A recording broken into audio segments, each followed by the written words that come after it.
Reprise débat. The honourable member for Thornhill. Madam Speaker, today I'd like to add a voice that I think's been missing from this debate. We talk a lot about what's happening right now, what's going on in our modern political world, what the Prime Minister said yesterday, or what was in the headlines this morning. But there's another perspective that we need to consider that's equally important. More than just thinking about the present, we need to think about the future once in a while.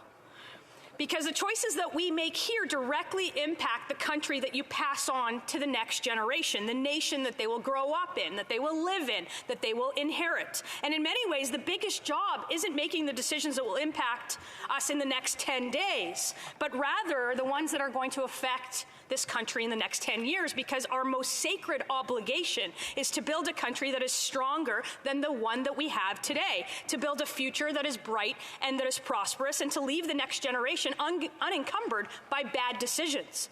And to that end, the budget is one of the most important documents that we consider in Parliament because it sets out the long-term trajectory, or at least it's supposed to. But it's clear that this is no plan for the future. It's clear that they're not even thinking about it. Because what do we see under this Prime Minister? We see record high projected debt. We see record lows in projected growth, the lowest in the G7, the lowest in decades. We see record inaction in protecting our environment through some bizarre obsession of punishing the consumer. Inaction on building new housing, preserving the most basic of freedoms, the freedom to work hard and get ahead. Our own finance minister had a brief epiphany months before presenting what was seemingly the opposite of what she presented weeks ago. Last year, she said this, I quote, "Our economy will slow. There will be peoples whose mortgage rates will rise. Businesses will no longer be booming. Our unemployment rate will no longer be at record lows. That's going to be the case in Canada," end quote. So, okay, I got it. We agree. And then the budget happened, which the reasonable prescription for this slowing growth would, of course, be smaller deficits, lower taxes, more competition, less regulation, and without the massive subsidies. What we got, however, was bigger deficits, higher taxes, more regulation, more subsidies than this budget has pages. Mr. Speaker, less than a half a year ago, the fall economic statement projected a deficit of $36 billion for this year, falling steadily over the next 5 years. There was even supposed to be a small surplus.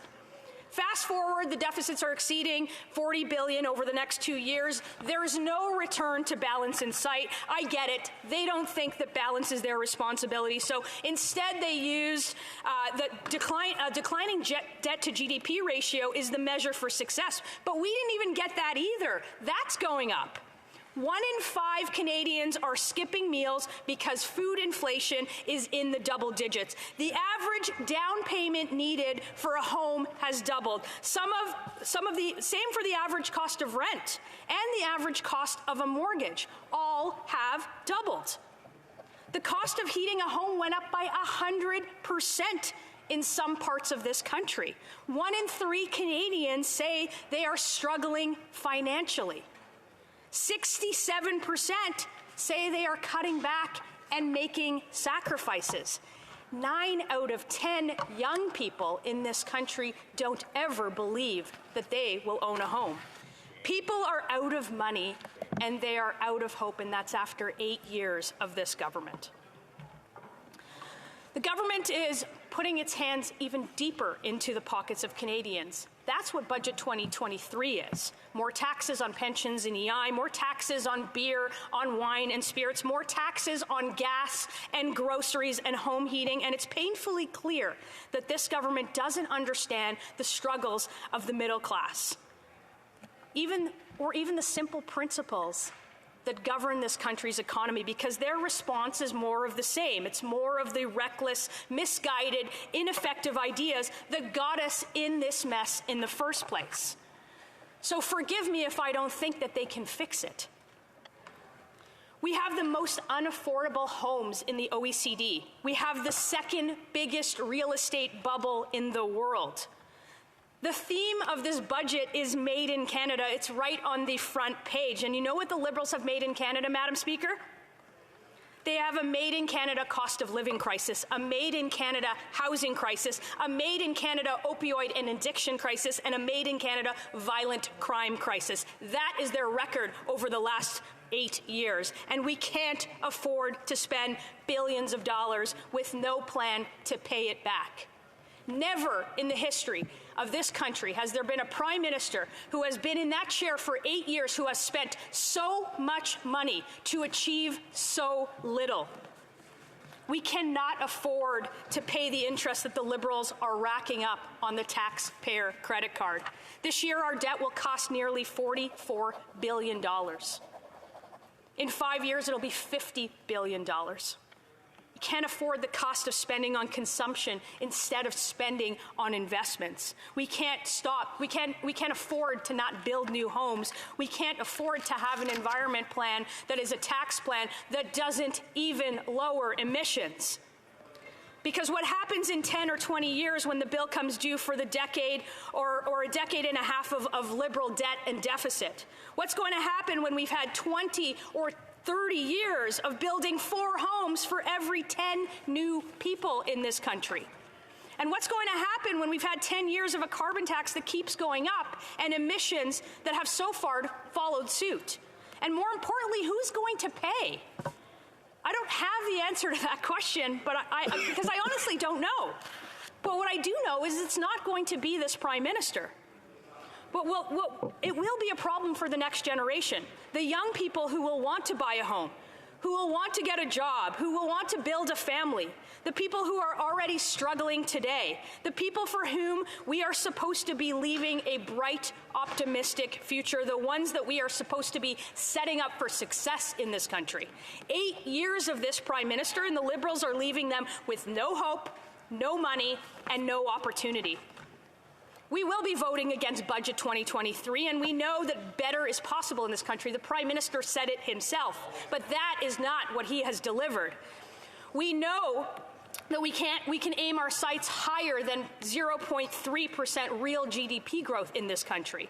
We know that we need to stand up for the common sense of the common people. We know we need to be here to bring home a better, brighter future for Canadians. We're going to do that by creating powerful paychecks with lower taxes that make hard work pay again. We're going to do that by ending the inflationary debt and the deficits once and for all, and to bring home lower prices and lower interest rates so hardworking families, hardworking people in this country can save more of their own money. And we're going to protect the future and the prosperity of the next generation by living within their means, something that this government has no idea how to do. And we're going to bring homes that people can afford by removing those in the way and cutting the red tape and freeing up land so that we can actually build housing in this country. This is how we build a strong and prosperous country with a small government that makes room for bigger people.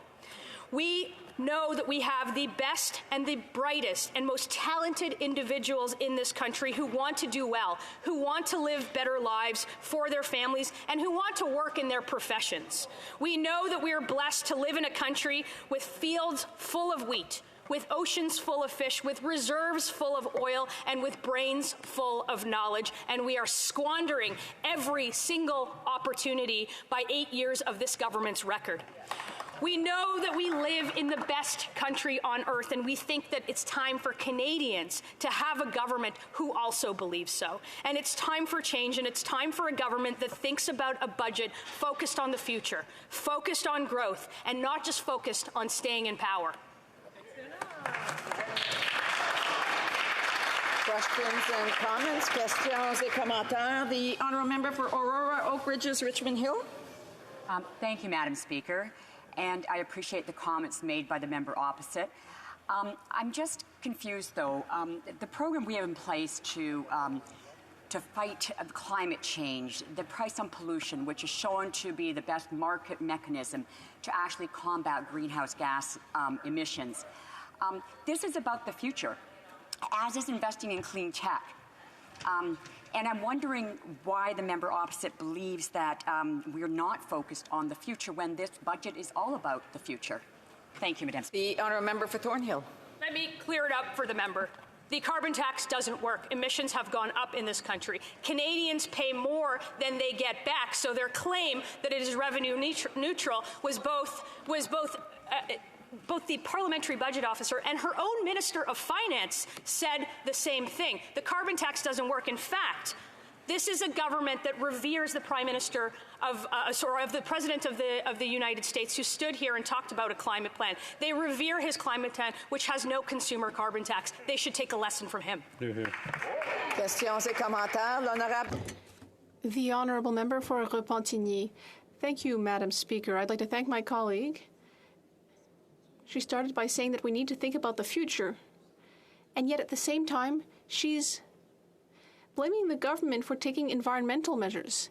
We here in the Bloc Québécois feel that the future and even the present should be a healthy planet, breathing healthy air, protecting biodiversity, and not getting sick because of pollution.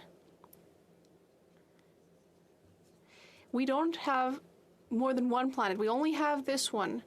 And yet, my colleague ended her speech by saying that though we want the oceans to be full of fish, then we should also produce more oil. And yet we're seeing, for example, that in Alaska, fish are dying because of oil leaks. And we also know that climate change is killing ocean biodiversity. I'd like to hear from her on that. To the Thornhill.